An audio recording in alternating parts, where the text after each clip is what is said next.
So, first things first in making your spiral tie-dye t-shirt is to take your soda ash soaked shirt.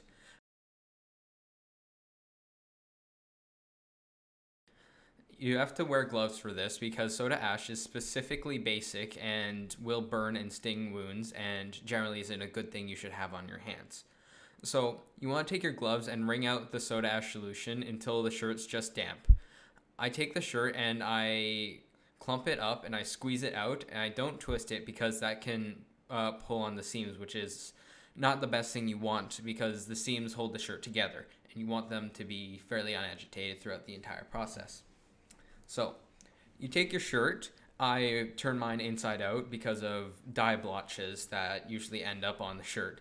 And you don't have to turn it inside out, but I have a preference for it. And so what I do is I lay the shirt out flat and then I pull it apart. I take off the gloves because it allows me for more dexterity. What I do here is I pinch the shirt just a slight bit and then I start moving it and raking it around my hand instead of moving the hand itself along with the shirt so that I can so that allows for the pleats to stay relatively stable. And then what I'm doing here is a raking motion to keep all the pleats where they are and not to make any new pleats, so that you don't end up with random cutoffs and pleats that just don't look all that great in the shirt. Now, I'm still learning, but I believe that this is a pretty good method, and I'm working on it, but I'm sure there are different ones. I've seen ones where people use forceps and tweezers, but I just like using my hands. It's nice and easy. Most people come with them. So what I'm doing here is just making sure that all the edges are in a position and they're all pleated and folded.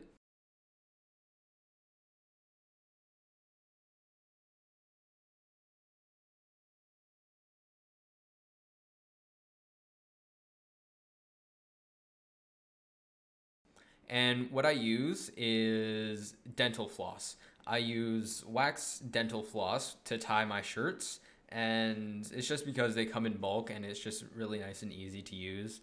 And they're basically already on a handle. And so what I do is I push both ends down with my thumb so it's right on the surface so I can easily glide it under with a little effort. And it's just easier so that I can get under the shirt instead of having to lift it up and then go all around. And what I'm doing here is I'm just tying the shirt in place so that it can keep its pleated folds for the dyeing process. And right now, I'm just tying it up. It's pretty simple.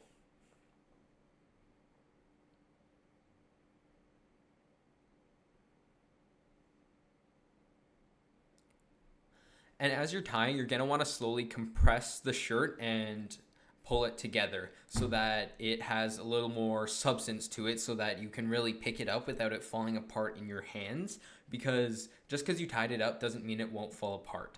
Tie-dye shirts have a incredible tendency to fall apart, and also this is already damp with soda ash at the moment, so it's especially gonna want to fall apart on you.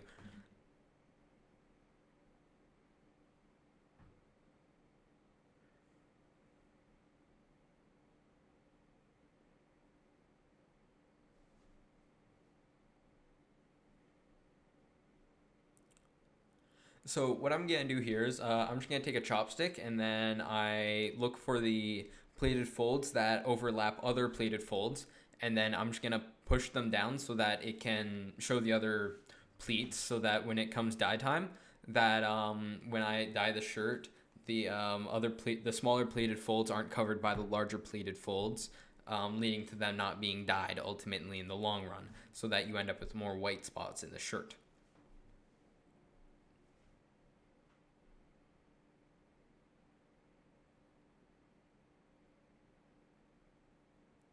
And now I'm just going to do the same thing on the other side. And you're going to be one really careful about this because you don't want to accidentally push down too much in certain areas, or else you might end up with what's more of a scrunch pattern than a spiral pattern. I know a chopstick isn't the best tool for this specific job, but it does me good. The dyes I used for this specific tie-dye job was bright green. I also used ice blue. I used bubblegum pink, brilliant orange, golden yellow, and lilac. Now, for the dyeing process, I usually don't draw out my pie shapes ahead of time. So what I usually do is I just eyeball it and then I divide the shirt into 6 fractions with the dyes. And then after I get my fractions all sorted out, then I usually fill it in.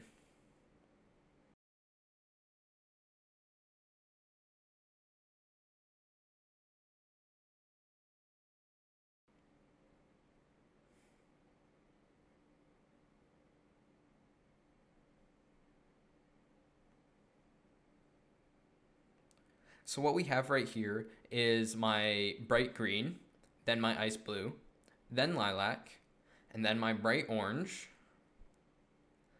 and then the bubblegum pink, and then the golden yellow. And so what I'm doing right here is I'm just filling in the areas so that I define which space is going to be the color. For right now, the outlines is just to get an idea of what the shirt might look like. But now that I've started to fill in, I've decided that I'm going to stay with this pattern.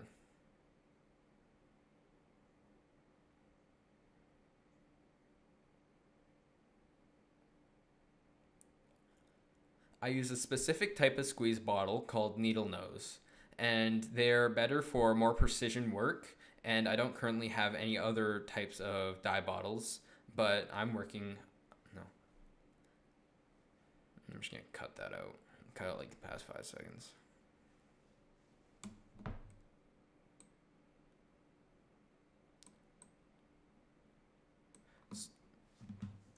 So here, what we do is we flip the shirt over, and then we start to dye the other sides.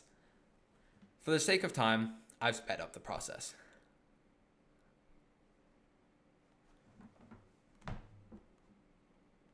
Now, what we're going to want to do is remove the rack and then get it all ready and prepared to put it somewhere warm for the next 24 to 48 hours.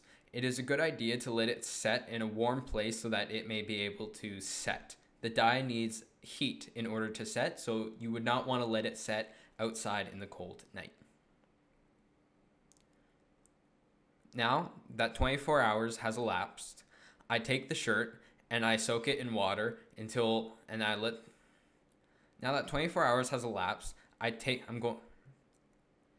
that 24 hours has elapsed, I'm going to take the shirt and squeeze out all the excess dyes. I do this until the water runs clear.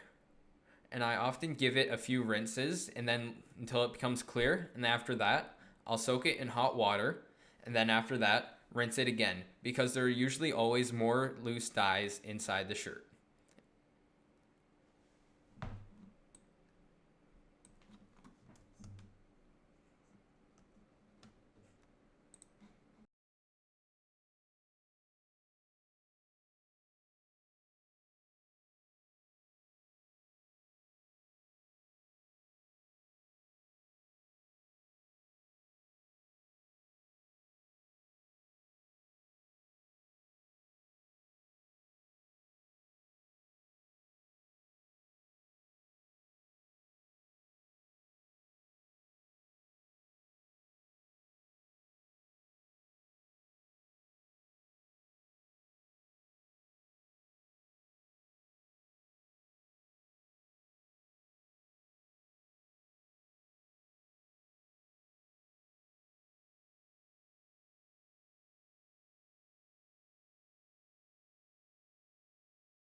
So here's how the shirt turned out.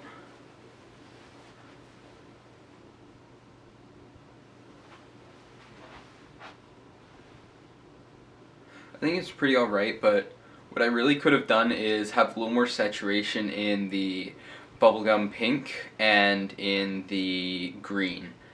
And overall, I'm really happy with how it turned out. But there's still room for improvement. There always is. So always look for what you can improve on, then try to improve on it next time. Thank you. Bye.